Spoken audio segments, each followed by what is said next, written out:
All right, here's part 2. Hey. Okay. So back to what the lady was. She was saying a lot of different stuff, and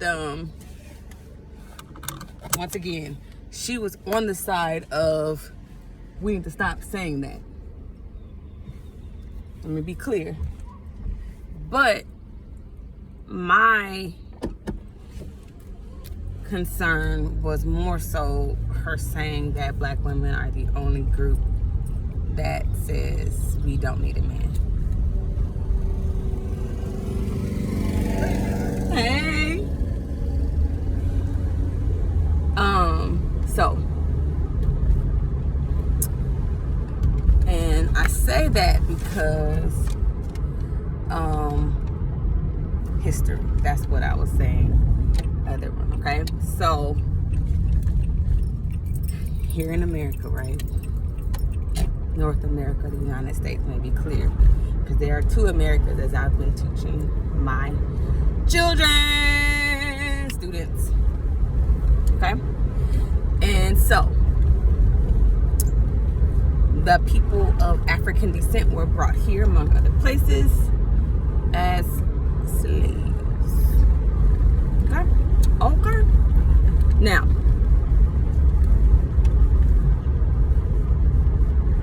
I am pretty sure when we learned the language to our best ability, not being able to read, that was not the sentiments, right? And I'm just going back to us here in the United States historically, okay? Because I really am trying to make sense of what this person is saying. Okay? Now, to fast forward to the sharecropping days. Now, mind you, we all were in those fields working. There has not ever been a time that black women in this country have been able to not work, and our value was in our labor, whatever way, whether it was in the fields or in the house with the kids. Okay, so fast forward, sharecropping days, also working.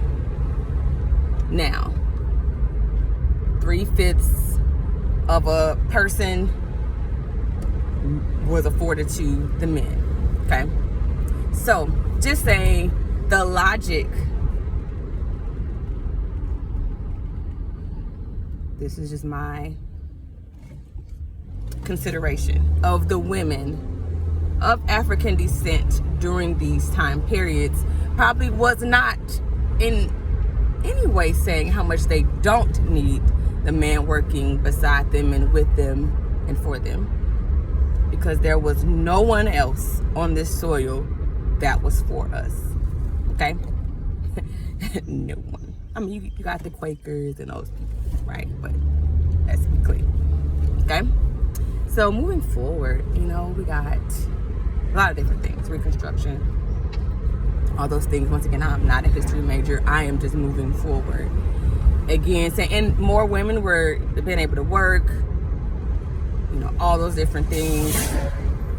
But again, typically, even up to my grandmother's time, who died at 87, I believe. She's born in 1933. A lot of women specifically were working in people's homes, scrubbing floors, cleaning up, taking care of their children. That was what was done. That's what typically the women did. Women were able to go to college, of course, by the time my grandmother was born. They started having HBCUs, but just saying, once again, there would have been no need for women to say that they don't need men. It would have been highly illogical, even if they felt it emotionally. I don't even think their emotions would have allowed them to feel that way, because it would have made no sense. Okay? So, even if men were tyrants and taskmasters and dictators, as much as you may not have wanted them, you still know that you needed them. Okay? Then there were a group of women, not of African descent, that did begin a movement and messaging about women having equal rights, and voting rights, equal rights, labor, all these different things. Okay? And I say good for that.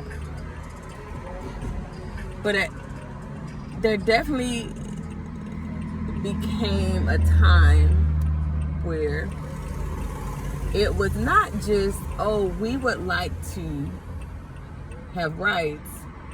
And for many women, if you consider the fact that, okay, if I don't have a husband, my father may no longer be living, how can I sustain myself, my family? I would just say this, for my great-grandmother, let me be clear, my grandmother was born in 1933. My great-grandmother, I believe, had 9 or 10 children. Her husband died when she was, 30 or 31.